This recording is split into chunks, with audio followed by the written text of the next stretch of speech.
What if the greatest threat to Prince Harry's future didn't come from tabloids or politics or even public opinion, but from a quiet, measured ultimatum delivered behind closed doors? Not shouted, not leaked at first, not wrapped in drama, just a deadline. 30 days.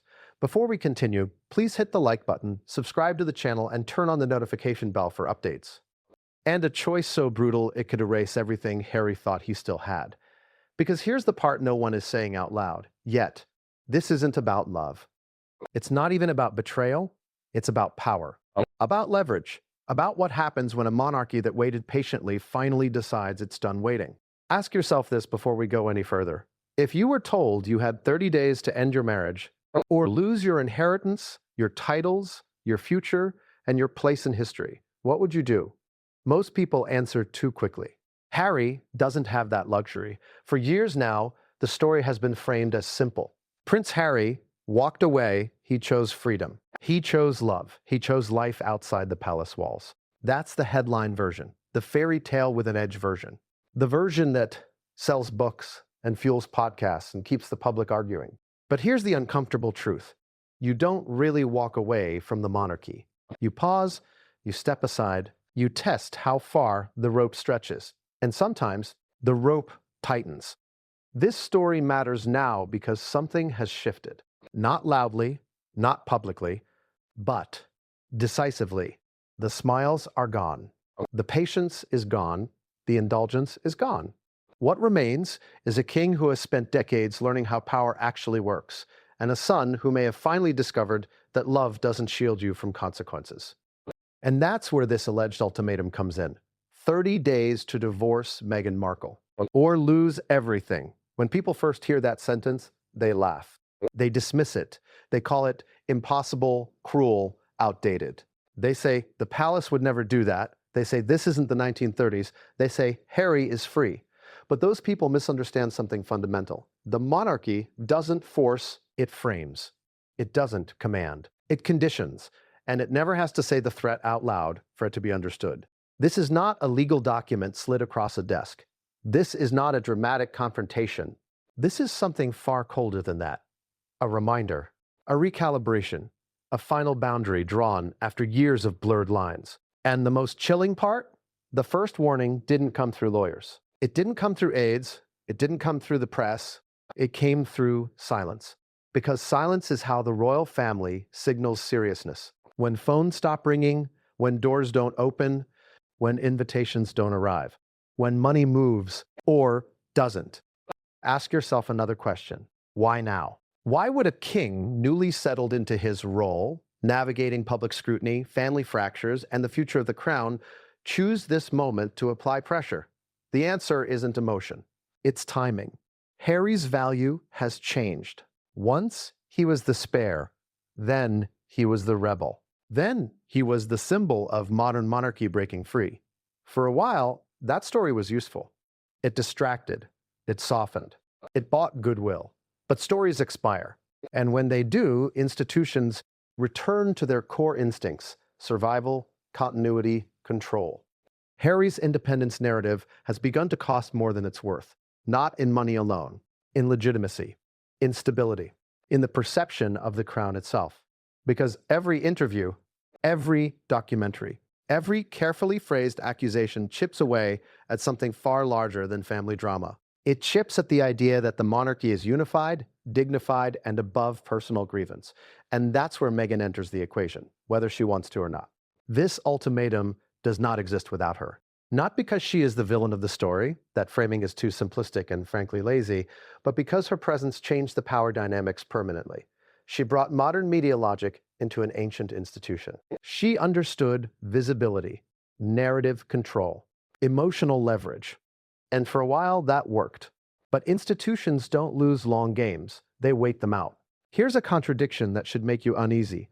The more Harry spoke about freedom, the more dependent he became. The more he rejected royal structures, the more his relevance depended on them. The more he positioned himself as independent, the more his past became his only currency. That's not liberation. That's a different kind of tether. And now, that tether may be the very thing being pulled. Lose everything. Those words sound dramatic, but they're vague for a reason. Everything doesn't mean just money. It doesn't mean just titles, it means access, protection, narrative insulation. It means the difference between being controversial and being irrelevant. It means the difference between being a royal outcast and being just another celebrity fighting for attention in an unforgiving media economy. Here's where it gets uncomfortable. Harry is not just choosing between a wife and a family.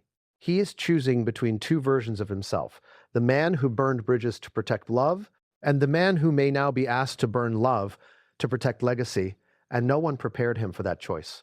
Because the monarchy never expected it to come to this. For years there was an unspoken assumption eventually this would cool down. Eventually, Harry would tire. Eventually, distance would soften anger. Eventually, time would do what confrontation could not. But time hasn't healed this rift.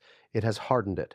And now, with children involved, with succession questions looming, with public patience thinning, the cost of waiting has grown too high. Here's another question for you. If this ultimatum is real, who benefits? The king gains control. The institution regains boundaries. The narrative tightens. But Harry?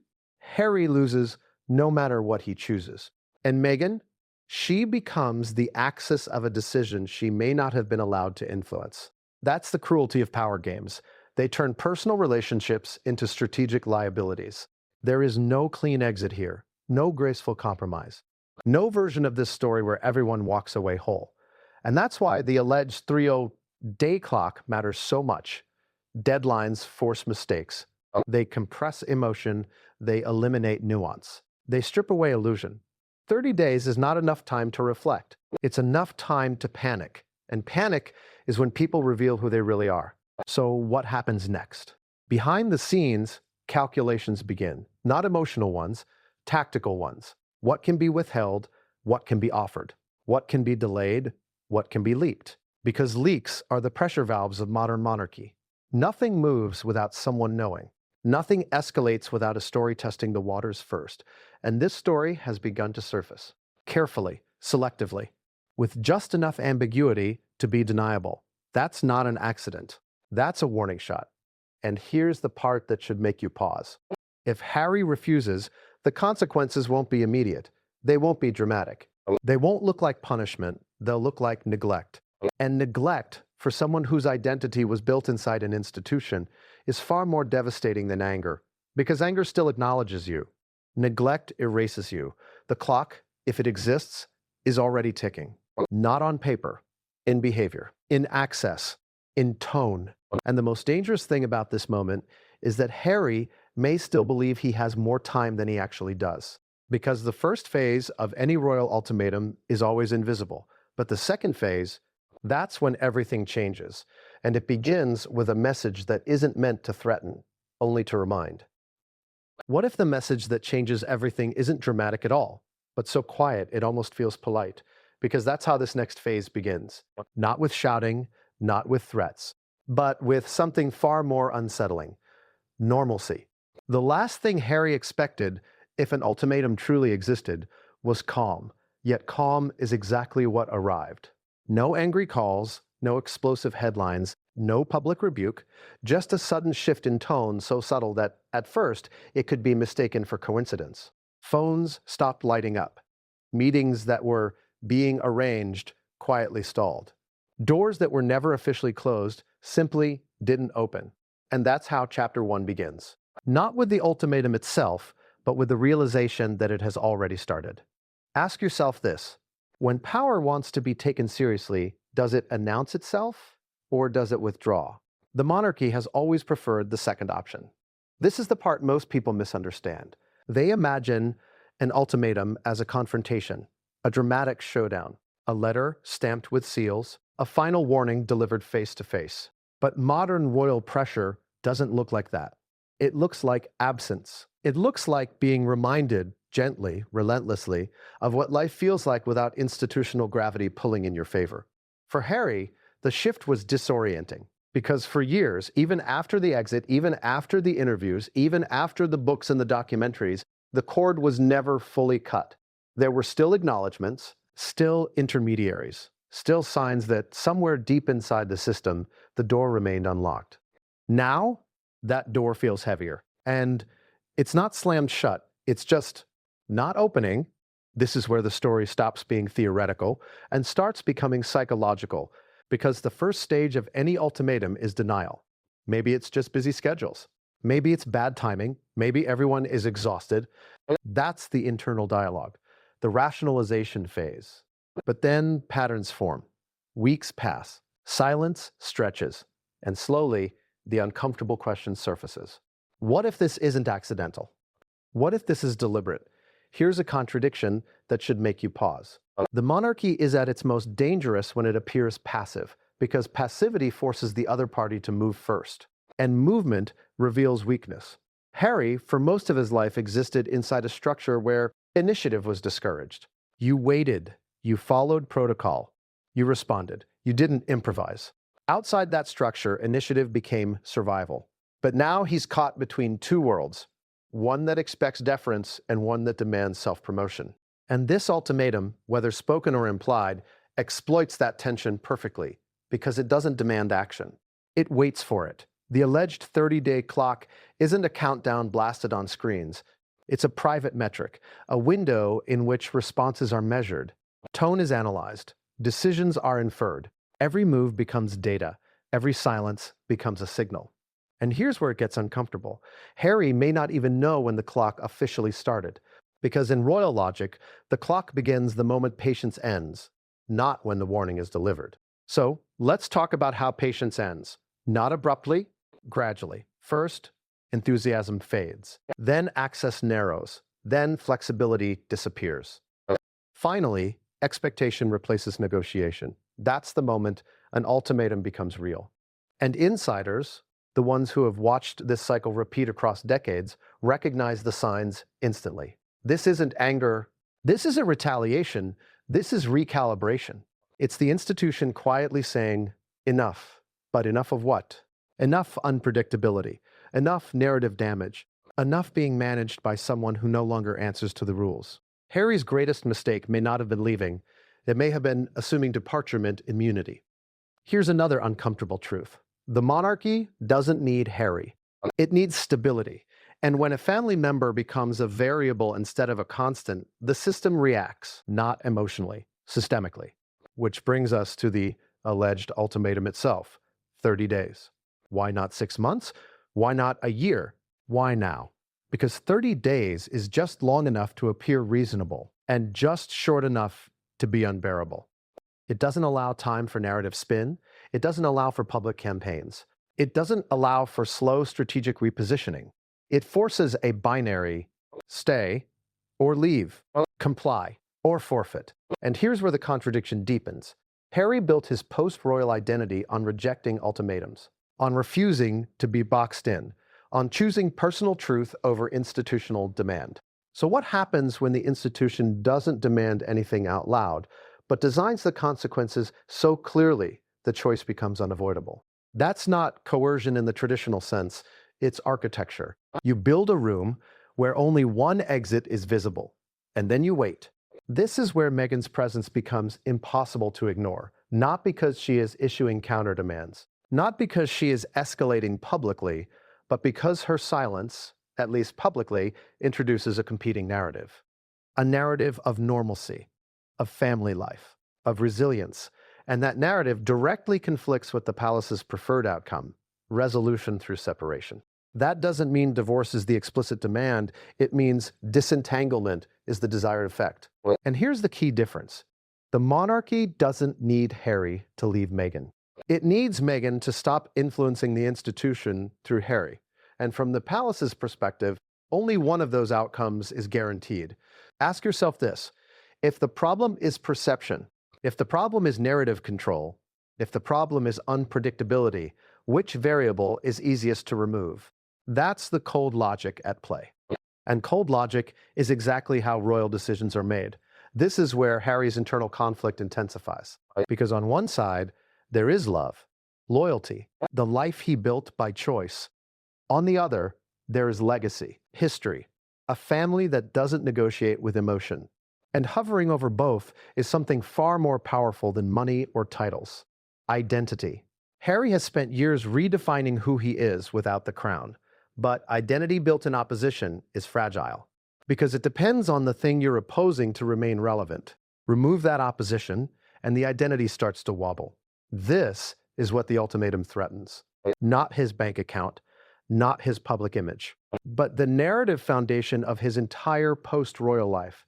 Because if the monarchy truly withdraws, if the connection isn't just strained but severed, then the story changes. No more insider perspective, no more implicit legitimacy, no more being the rebellious prince.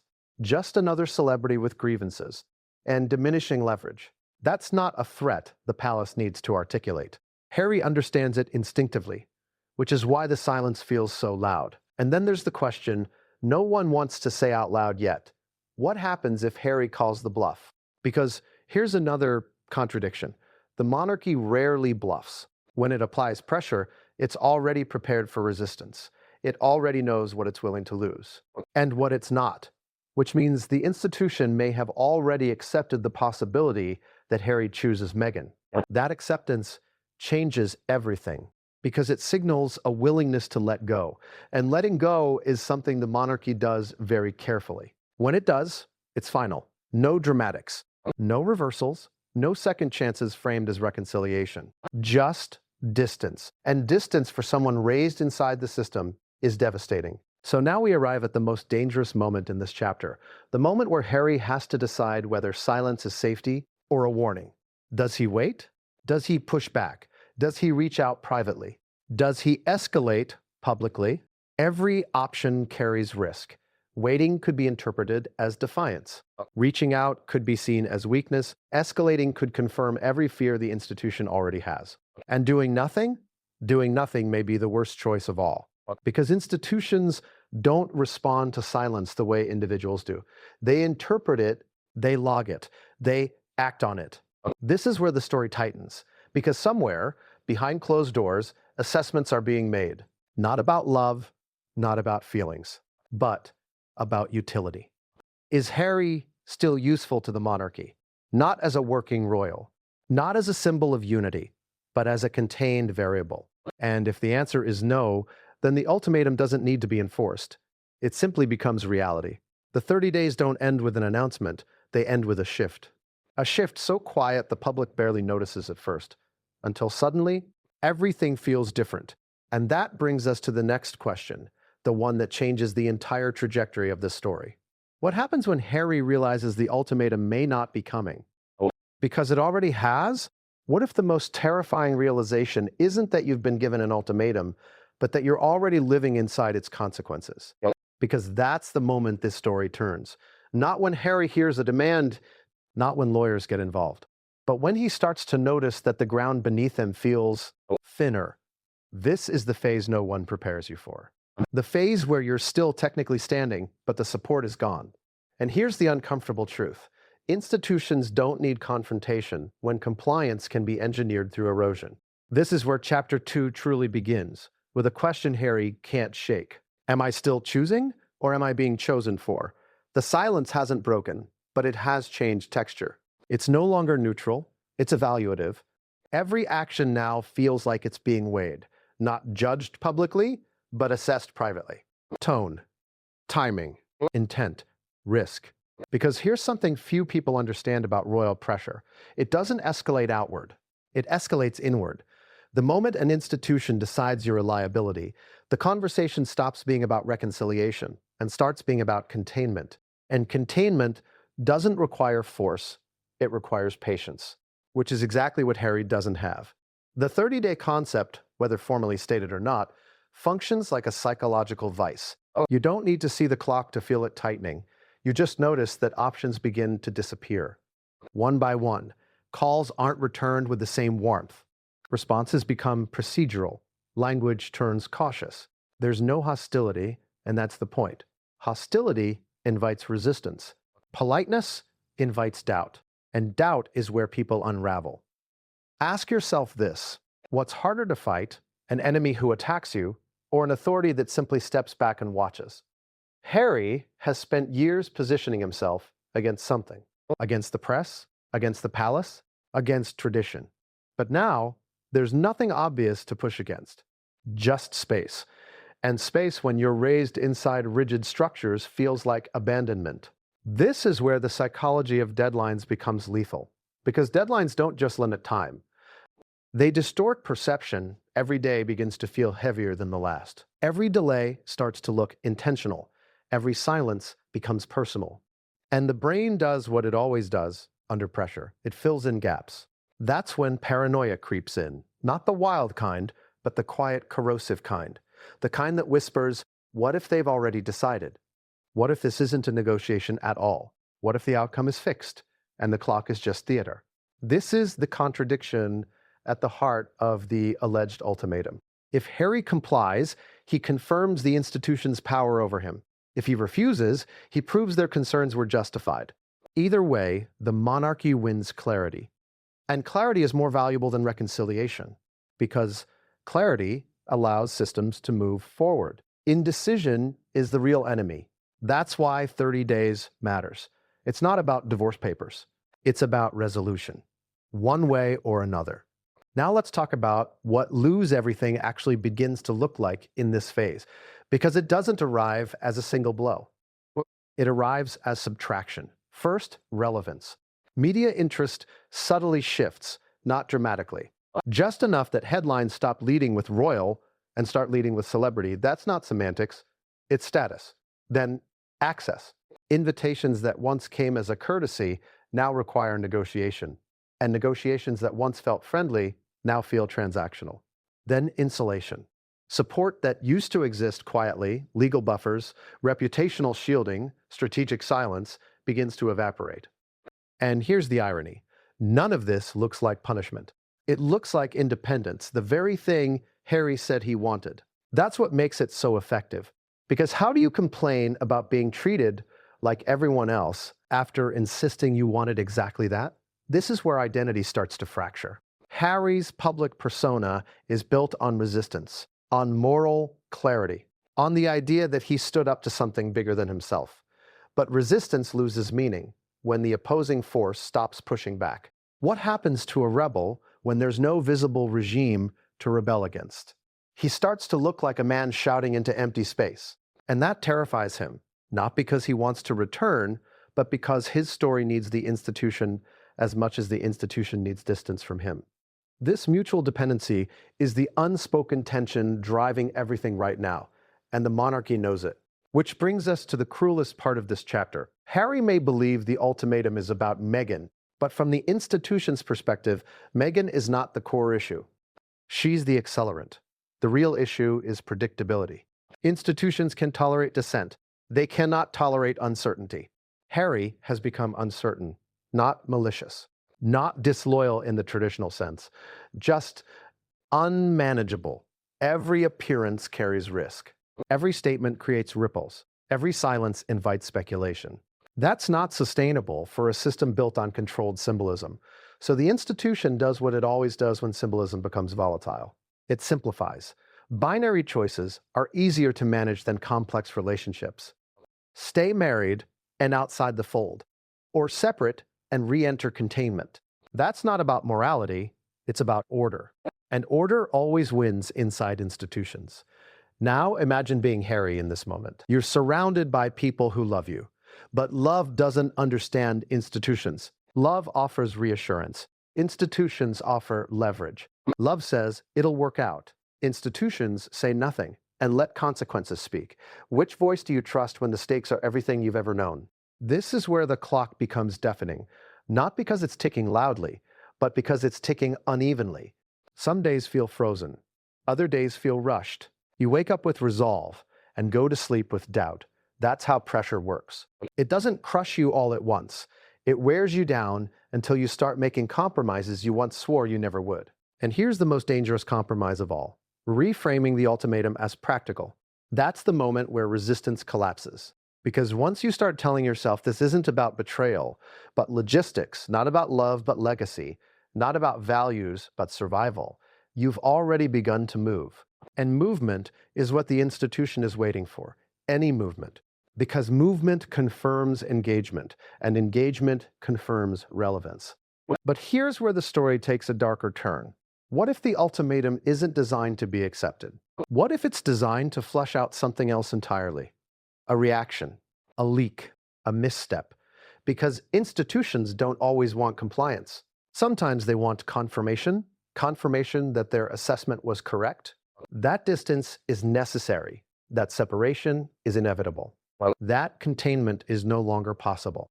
In that scenario, the ultimatum functions as a stress test, not of loyalty, but of control, and control, once lost, is never quietly restored. This is the moment where Harry's next move becomes critical. Not the big move, the small one. A phone call made too soon, a statement released too carefully, a silence held too long. Every detail is read, and somewhere, quietly, a conclusion is being drawn. We're not there yet, but we're close. Because the longer this limbo lasts, the more the institution's patience hardens into resolve. And resolve doesn't reverse itself. Which brings us to the next phase of this story, the phase where something breaks the silence. Not officially, not deliberately, but inevitably. A leak. Not the kind meant for headlines, the kind meant for pressure. And when that leak surfaces, it won't answer questions. It will raise them. And that's when the countdown stops being theoretical and starts becoming public. What happens when the silence finally breaks? And it breaks in the one way no institution can fully control.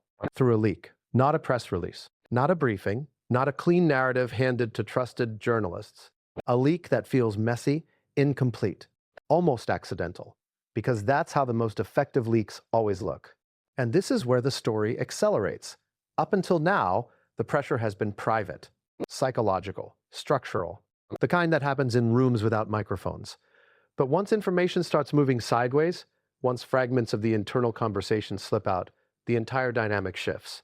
Because now the clock doesn't just exist inside Harry's head, it exists in public imagination. This is the moment the ultimatum stops being deniable, and paradoxically, it becomes harder to enforce. Here's the first thing people notice. The language changes. Articles begin to use phrases like sources close to the palace and those familiar with the situation. Commentators start hedging, asking questions instead of making claims. Is there a deadline? Is there a breaking point?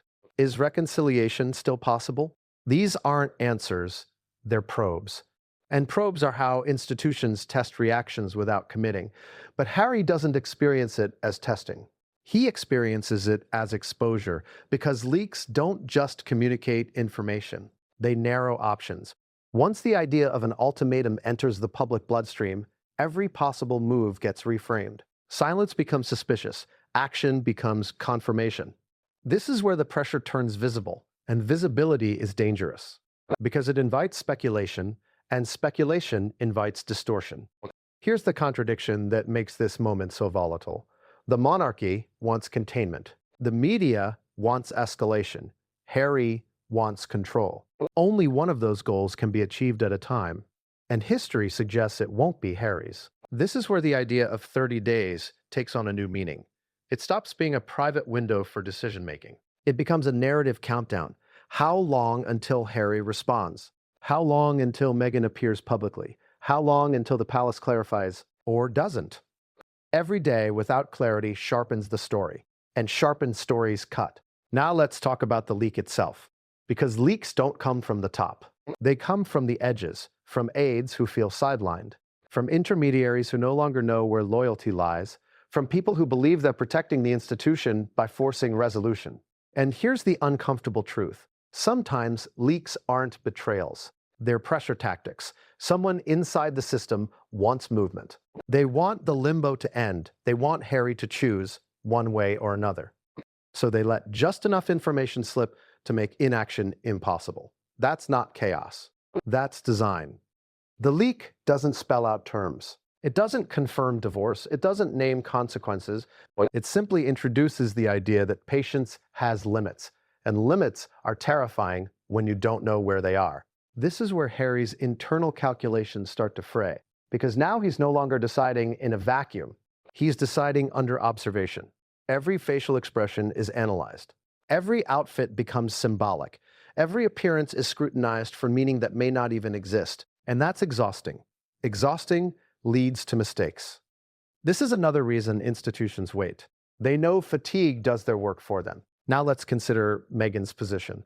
Not as an antagonist, not as a mastermind, but as someone suddenly positioned at the center of a story she didn't write. Publicly, nothing changes. No statements, no interviews, no visible reaction. And that restraint is powerful, because restraint invites projection. Supporters see dignity. Critics see calculation. Neutral observers see tension. Everyone sees something different, and that keeps the story alive. But privately, the pressure is immense, because every possible move carries consequences she doesn't control. If she speaks, she risks confirming the narrative. If she stays silent, she risks being framed by it. And here's the cruelest part. Her silence doesn't just affect her, it affects Harry, because now his choices are being interpreted through her absence. Is he being controlled? Is he conflicted? Is he preparing a response? None of those questions can be answered, and that ambiguity feeds the machine. This is where the emotional toll becomes visible, not in breakdowns, not in dramatics, but in hesitant. It's a notification, and notifications don't invite counteroffers. They mark transitions. This is where the story intersects with history. Because the monarchy has done this before, quietly, it lets relationships decay rather than explode. It lets narratives shift rather than confront. It lets individuals drift out of relevance rather than forcibly removing them. That way, responsibility feels shared. No villains, no martyrs, just time doing what time always does. But time is precisely what Harry doesn't have. The leak accelerates everything. Commentary grows sharper, tone hardens, speculation turns into assumption, and assumption becomes expectation. People begin to wait for something, a statement, a move, a sign. And when nothing comes, frustration builds. That frustration doesn't target the institution, it targets the individual. Because individuals are visible, institutions are not. This is the trap. The more Harry waits, the more pressure he absorbs. The more pressure he absorbs, the more likely he is to act impulsively. And impulsive action is exactly what the institution is prepared to interpret, not as defiance, as confirmation. Confirmation that containment is no longer possible. Which brings us to the most pivotal question of this chapter. What if the ultimatum is not about divorce at all? What if it's about exposure, about seeing how Harry behaves when the stakes are highest? Does he escalate publicly? Does he weaponize the media? Does he retreat into silence? Does he fracture internally? Every response provides data, and institutions thrive on data. This is where the 30-day frame becomes almost irrelevant, because once the leak happens, the decision-making window collapses. Now, every day is day one. Every day resets the pressure, and somewhere inside the palace, not in a single room, not in a single meeting, but across a network of quiet consensus, a line is being drawn, not in ink, in behavior. Harry hasn't crossed it yet, but he's approaching it. And the closer he gets, the less room there is for misinterpretation. Because once the institution decides you are unpredictable, it doesn't ask you to change, it moves on. Which brings us to the next escalation. Because leaks never travel alone. They invite responses. And somewhere, someone is preparing to say something, not publicly, not officially, but in a way that will force Harry's hand. A comment, a clarification, a denial that isn't really a denial. And when that happens, the story won't just be about an ultimatum anymore. It will be about whether Harry still has the ability to shape his own narrative, or whether that power has already slipped away. Because the most dangerous moment in any standoff is not when someone speaks, it's when someone else speaks for you. And that moment is coming. What happens when someone else speaks first and says just enough to change the entire balance? Because that's exactly where this next phase begins. Not with an announcement, not with a confirmation, but with a sentence that feels almost harmless on the surface. Almost. It appears in passing. In an interview that wasn't supposed to be about Harry at all. A throwaway remark from someone described only as close to the situation. The kind of line most people skim past. But Harry doesn't skim it. He reads it twice. Then again. Because suddenly, the silence has a voice. And that voice doesn't sound angry. It sounds settled. Here's the line that shifts everything. There is an expectation that certain matters will resolve themselves in due course. Expectation, not hope. Not desire, expectation. That single word changes the rules. Expectations imply inevitability. They suggest the outcome is already understood, even if it hasn't been publicly acknowledged yet. And this is where Harry realizes something critical. The institution is no longer waiting for his decision. It's waiting for alignment. That's a very different thing.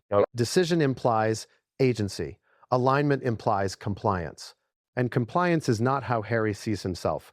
But that distinction may no longer matter, because now the apparent ultimatum has evolved into something more dangerous, a presumed trajectory. This is how institutions win without confrontation. They narrate the future as if it's already happening. Once that narrative takes hold, resistance begins to look like disruption rather than principle. And disruption is exactly what the monarchy cannot tolerate. This is where internal panic sets in. Not visible panic, not dramatic panic, but strategic panic, the kind that makes you start asking questions you avoided before. Who is still speaking to whom? What conversations are happening without me? What assumptions are being made in my absence? Because when an institution starts talking about your life in terms of expectation, you're no longer the subject, you're the variable. And variables get managed.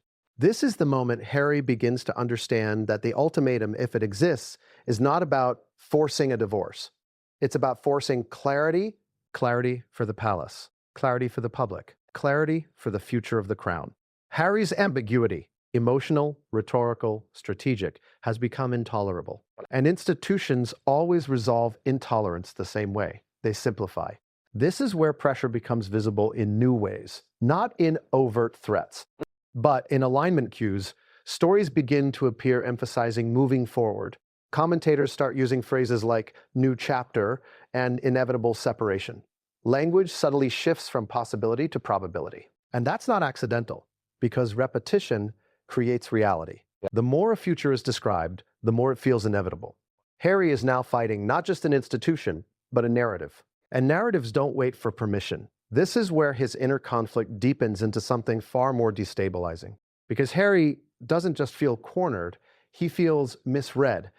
The story being told about him, hesitant, conflicted, trapped, doesn't align with how he sees himself. But the more he stays silent, the more that story hardens. And that's the paradox. Silence was meant to preserve dignity. Instead, it's being interpreted as uncertainty. And uncertainty is weakness in institutional logic. Now let's talk about the role of expectation, because expectation is where power becomes invisible. When an institution expects an outcome, it behaves as if resistance has already failed. It stops persuading, it stops negotiating, it starts arranging. This is when conversations move from if to when, and Harry can feel it. Not because anyone tells him directly, but because tone changes. Language becomes softer and more final. He's no longer being handled as a problem to solve. He's being handled as a situation to conclude. That realization is devastating because it suggests the palace is emotionally ahead of him. And emotional detachment is the most dangerous position any institution can take. Once an institution stops caring how you feel about the outcome becomes inevitable. This is where Harry begins to reassess everything. Not publicly, not performatively, privately. He starts replaying past decisions with a different lens. Was leaving really a clean break or a deferred reckoning?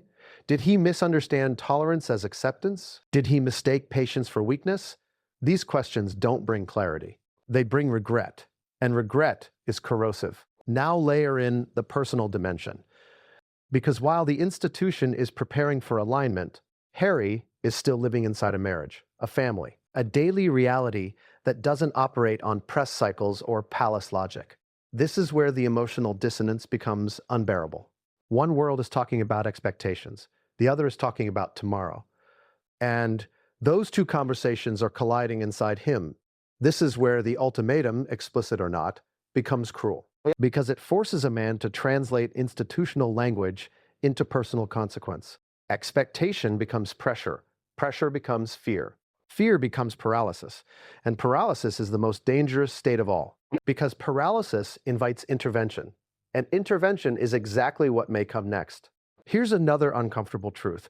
Institutions don't like unresolved symbols. Harry is a symbol of rupture, of rebellion, of modernity gone wrong. Symbols are meant to resolve. They either reintegrate or fade. And fading is not something Harry is prepared for. Not emotionally, not financially, not psychologically. This is where advisors begin to whisper. Not loudly, not urgently, but persistently. You need to control the narrative. You need to clarify. You need to say something, but what? If he denies the ultimatum, he risks provoking it. If he confirms it, he legitimizes it. If he ignores it, he allows others to define it. Every option is compromised. This is where desperation creeps in. Not obvious desperation, subtle desperation. The kind that makes you consider moves you once dismissed as beneath you. A carefully worded interview, a strategic appearance, a signal of stability, not to the public, to the palace. Because here's the thing Harry is slowly realizing. This is not a public negotiation. The public is collateral. The real audience is internal, and that audience speaks a different language. It doesn't care about emotional truth. It cares about predictability. Which brings us to the most dangerous thought Harry has had yet. What if compliance doesn't mean divorce, but distancing? What if the institution doesn't need him to end his marriage, just to deprioritize it? Less visibility, less joint branding, less symbolic unity. What if the demand is not separation, but dilution? That possibility is seductive, because it feels like compromise, and compromise feels like control. But here's the trap.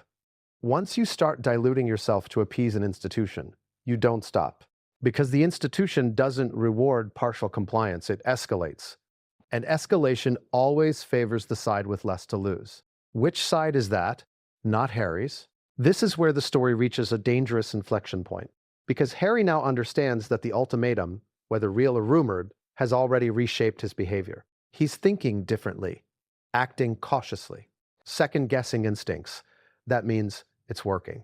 And when pressure works, it intensifies. The next step is not another leak. It's a clarification, not from the king, not from the palace, from someone adjacent enough to be plausible and distant enough to be deniable.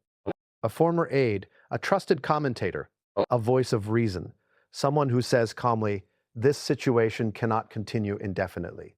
That sentence is a door closing, because cannot removes agency. It frames continuation as irresponsibility. And once irresponsibility is implied, intervention becomes justified. Harry hasn't heard that sentence yet, but he's about to. And when he does, he will realize something that changes everything. The ultimatum is no longer about what he chooses. It's about how long the institution allows him to delay the inevitable. And institutions have very little patience for delay, especially when they believe the outcome is already clear. The next move will not come from Harry. It will come from the system. And when it does, it will force him into a decision he never wanted to make, not because he was unprepared, but because the window to prepare has already closed. What if the system doesn't announce its move? Because it doesn't need to. Because the next shift doesn't arrive as news, it arrives as momentum. A quiet, coordinated tightening that feels less like a decision and more like gravity finally doing its work. This is the moment where Harry stops asking whether the ultimatum is real and starts asking how far the consequences will go, because something unmistakable has changed. Not in headlines, not in statements, but in behavior. The people who once spoke in hypotheticals now speak in timelines. The tone has moved past concern and into inevitability. And inevitability is the language of institutions that have already decided. This is where the story enters its most dangerous phase, because now even resistance starts to look like defiance against the future itself. Here's the first sign. The word reconciliation quietly disappears. Not denied, not rejected, just absent. In its place, new language emerges. Resolution, stability, order. Those words don't describe healing. They describe closure. And closure is not something you do with someone. It's something you do to something. That distinction matters, because Harry is beginning to understand that the institution is no longer invested in fixing the relationship. It's invested in ending the uncertainty. This is where the system's logic becomes brutally clear. Unresolved situations are risks. Risks demand mitigation. Mitigation requires decisiveness. And decisiveness, when delayed, becomes imposed. That's the path Harry is now on. Imposed outcomes. Let's talk about what that looks like. Not dramatically, not violently, but administratively, because institutions don't break people, they reorganize around them. The first thing to go is assumption. Assumption of access, assumption of inclusion, assumption of relevance. Harry begins to notice that plans are being made without him in mind, events scheduled with no expectation of his presence, initiatives announced without his alignment, future-facing narratives that quietly omit him. This isn't punishment, it's planning. And planning implies permanence. Here's a question worth sitting with. What hurts more, being told you're no longer wanted, or realizing no one is checking whether you're still there? For Harry, it's the second, because being excluded without explanation denies you even the dignity of objection. You can't protest something that isn't addressed. You can only watch as it moves past you. This is where panic begins to simmer, not in a visible way, not in tantrums or leaks, but in calculation. Harry starts weighing moves he once swore he would never make. Not because he wants to, because the cost of inaction is becoming clear. This is the phase where the ultimatum, if it exists, achieves its true purpose. It forces prioritization, not between love and legacy in some abstract sense, but between action and irrelevance. And irrelevance is the one outcome Harry has never been prepared for. Because everything about his life, privilege, platform, protection, was built on relevance. Even rebellion depends on relevance. Without it, rebellion becomes noise. So now he faces a cruel choice. Move and risk confirming the institution's narrative. Or wait and allow that narrative to finalize without him. Neither option preserves control, but one preserves visibility. And visibility is oxygen. This is where advisors start to fracture. Some urge caution. Wait it out, let the storm pass, don't validate rumors. Others urge intervention, shape the story before it hardens, assert agency, reframe. These competing strategies collide. And Harry, caught between instinct and instruction, hesitates. Hesitation is interpreted always. Inside institutions, hesitation reads as weakness, not moral weakness, strategic weakness. And strategic weakness invites action. That's when the next escalation occurs. Not loud, not obvious, but decisive. A narrative pivot. Suddenly, stories begin to emphasize continuity, the future of the institution, the importance of unity, the necessity of focus. Harry is no longer framed as a protagonist, he's framed as a distraction. And distractions are removed, quietly, efficiently. Here's the contradiction that should alarm anyone watching closely. The more Harry tries to remain dignified, the easier it becomes to write him out. Because dignity without presence fades. And fade out is the institution's preferred method of resolution. No confrontation, no blame, just time and distance doing their work. This is where the idea of lose everything becomes terrifyingly concrete. Because everything isn't lost in a day. It's lost in increments. Relevance shrinks. Opportunities narrow, influence evaporates. And by the time you realize what's happened, there's nothing left to defend. Harry senses this. Not intellectually, viscerally, it shows up as restlessness, as second-guessing, as an unshakable feeling that something is slipping beyond reach. And here's where the personal dimension becomes unbearable, because while the institution is preparing to move on, Harry is still anchored to a life that doesn't operate on institutional logic. A marriage, children, daily routines, those things don't fade gradually. They're immediate, constant, real. This creates a brutal asymmetry. The institution is thinking in decades, Harry is thinking in days. That mismatch is fatal in power struggles, because the side that thinks long-term can afford to wait. The side that feels pressure cannot. This is why ultimatums work, even when they're unspoken. They compress time for one party while expanding it for the other. And compression leads to errors. This is where Harry's greatest vulnerability emerges. Hope. Hope that patience will be rewarded. Hope that silence will be respected. Hope that the institution will blink. But institutions don't blink. They proceed. Hope, in this context, is not optimism. It's denial. And denial delays adaptation, which is exactly what the system is counting on. Because the longer Harry waits, the fewer options remain viable. By the time he decides to act, the act itself may already be obsolete. This is where the next phase becomes unavoidable. A reclassification. Not official, not announced, but effective. Harry stops being treated as a special case. He becomes a former one. That shift is subtle but devastating. Former allies become neutral. Neutral parties become distant. Distance becomes normal. And normality is the end of leverage. This is where the story crosses a point of no return. Because once an institution normalizes your absence, reintegration becomes nearly impossible. You're no longer a problem to solve. You're a chapter that's already been turned. Harry can feel this happening, the quiet finality of it. And that's when desperation sharpens into resolve, not clarity. Resolve, the kind that forms when you realize waiting is no longer an option. This is the moment where a decision is made. Not necessarily the final one, not necessarily the one the public will see, but an internal commitment to act. Act how? That's the question. Because action itself is now a risk. Any move could be misread. Any silence could be weaponized. Any appearance could be framed as defiance or submission, depending on who tells the story first. And here's the most dangerous realization of all. Harry may no longer be the one who gets to tell the story first. That privilege is slipping away. And once it's gone, it doesn't come back. This is where the system prepares its final safeguard. Not a threat, not a demand, a contingency. Plans that assume Harry will not comply. Plans that assume separation, not necessarily marital, but institutional, is inevitable. Once those plans are in motion, stopping them requires more than good faith. It requires leverage, and leverage is exactly what Harry is losing. This is the moment the ultimatum transforms into something far more final, not a choice, a transition. And transitions don't ask permission. They proceed. Harry is about to discover that the most dangerous deadlines are not the ones announced, but the ones that expire without warning. Because when the institution decides time is up, it doesn't tell you, it moves on. And the next signal, the one that will make this impossible to ignore, is already being prepared.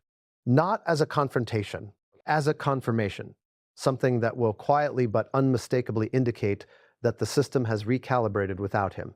When that signal appears, Harry won't be able to pretend this is still a waiting game. He'll know. And by then, the window to shape the outcome may already be closed. What if the confirmation doesn't come as news, but as omission? Because that's exactly how it happens. No announcement, no statement. No correction issued to set the record straight. Just a moment where Harry realizes something essential has been decided without him. It begins innocently enough. A schedule is released, not a dramatic one, just a routine, forward-looking calendar, the kind institutions publish to project continuity and calm. Ceremonies, engagements, long-term initiatives. Harry scans it casually at first, then more carefully, then with a growing sense of unease, because his name isn't there. Not as a participant, not as a footnote, not even as an implied presence. This isn't a snub, it's an adjustment. And adjustments tell you more than confrontations ever could. This is the confirmation.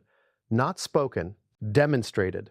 The system has recalibrated. And it has done so assuming Harry is no longer a factor. This is where the full weight of the ultimatum, explicit or not, finally lands. Because up until now, everything could still be framed as tension, as negotiation, as a standoff waiting for resolution. But planning without someone signals acceptance of their absence. That's not pressure, that's closure. Harry feels it immediately, not intellectually, emotionally, a tightening in the chest, a sense of being outpaced, the realization that the story is continuing without him. And here's the most destabilizing part. No one reaches out to explain, no reassurance, no softening language, no, this doesn't mean anything. Because when institutions explain themselves, it's usually because they still care how you feel. This silence suggests they no longer do. Now ask yourself this. What's more frightening, an ultimatum that demands something, or a future that proceeds without asking anything at all? For Harry, it's the second, because ultimatums imply leverage, omission implies irrelevance. This is the moment where the clock stops being psychological and starts being existential. The 30 days, whether literal or symbolic, no longer matter. The question is no longer, what do I choose? It's, how much time do I have left to matter? This is where desperation sharpens into urgency. Not panic, Not collapse, urgency. And urgency demands action. Harry begins to understand that silence has failed, not because it was wrong, but because it was interpreted as hesitation, as indecision, as inability to align. And alignment, not affection, is the currency the institution values most. This is where the emotional cost becomes unbearable, because every instinct in Harry tells him to protect his family, to shield his marriage from institutional intrusion, to reject any framing that turns love into a liability. But another instinct, older, deeper, trained from childhood, whispers something far more unsettling. Don't be erased. That instinct is powerful. It's not about ego, it's about survival. Because Harry knows what happens to former royals who lose institutional relevance. They don't disappear overnight. They fade, invited less, quoted less, consulted never. And fading is worse than exile. Exile gives you a role. Fading leaves you with nothing to push against. This is where the impossible calculation begins. How do you assert relevance without confirming the institution's worst fears? How do you act without appearing defiant? How do you speak without escalating? These questions don't have clean answers. And that's the cruelty of the situation. Every available move has been contaminated by narrative, which is exactly what happens when institutions control context. Harry considers options he once dismissed outright. Not divorce, not betrayal, but signaling. Subtle shifts, a change in tone, a recalibration of visibility, a gesture meant not for the public, but for the system. This is where the idea of compromise creeps back in. Not compromise of values, compromise of presentation. Less us, more me. Less joint messaging, more individual focus. At first, it feels tactical, almost clever. But then the darker realization hits. Every step away from shared visibility validates the institution's leverage. It proves the pressure worked. And once pressure works, it escalates. That's the trap. The institution doesn't stop at partial compliance. It reads it as vulnerability, and vulnerability invites more demands. Harry understands this instinctively, and that's what paralyzes him, because he's now trapped between two losing trajectories. Resist fully, and risk being erased entirely. Comply partially, and risk losing himself piece by piece. Neither option preserves dignity. Neither option preserves control. And yet, time is running out. Not because of a deadline, because of momentum. Momentum is ruthless. Once it builds, it carries everything with it. Harry watches as commentary solidifies. Not sensational commentary, thoughtful commentary. The most dangerous kind. Calm voices discussing inevitability. Pundits talking about natural conclusions, language that frames separation as evolution rather than rupture. This isn't outrage, it's acceptance. And acceptance is what locks narratives in place. Now let's talk about the emotional contradiction tearing Harry apart. He didn't leave to be erased. He left to be heard. He left to build something different. But that different still required acknowledgement from the very institution he walked away from. That's the paradox he can no longer escape. You can't fully reject something you still need to define yourself. And the monarchy knows this, which is why it doesn't chase him. It lets him feel the absence. This is where the institution's power reveals itself most clearly. It doesn't need to threaten. It doesn't need to coerce. It simply needs to stop responding, because non-response forces the other party to act. And action under pressure exposes priorities. This is the moment where Harry's advisors begin to fear something else entirely. Not that he'll act rashly, but that he'll wait too long. Because waiting allows the institution to complete its transition. Once that transition is complete, re-entry becomes almost impossible. Not formally, symbolically. And symbolism is everything in this world. This is where the idea of losing everything stops being abstract. Everything doesn't vanish. It settles into a new configuration where Harry is no longer central, no longer disruptive, no longer necessary, and necessity is power. Without it, you are ornamental at best. This is where Harry finally understands the ultimatum's true function. It was never about forcing a specific outcome. It was about accelerating a realization. Either you adapt to the system's needs, or the system adapts to your absence. Those are the only options institutions ever offer. Harry has been hoping for a third. There isn't one. Now we reach the point where the next move must be made, not because Harry wants to, because not making it is worse. The system has moved into planning mode. It has normalized a future without him. To disrupt that normalization, Harry must do something unmistakable, something that reasserts relevance, something that cannot be ignored. But here's the danger. Anything unmistakable will also be interpreted. An interpretation once set cannot be undone. This is the knife's edge. Act and risk sealing the institution's judgment. Wait, and allow that judgment to finalize without challenge. This is where the next escalation becomes inevitable. Because when individuals hesitate, systems intervene. Not loudly, decisively. A signal is coming. Not a threat, not an ultimatum. A move that assumes Harry's choice has already been made. And when that assumption becomes visible, Harry will face the most devastating realization of all. That the decision may no longer be his to make. Because once a system reorganizes itself around your absence, you don't get invited back in to explain, you get remembered. And remembrance is not the same as relevance. The next section begins at the moment that signal becomes impossible to ignore. And when it does, it will force Harry into the only kind of action institutions respect. A final one. What if the final signal doesn't arrive as rejection, but as replacement? Because that's when Harry finally understands the game is over. Not paused, not suspended. Over.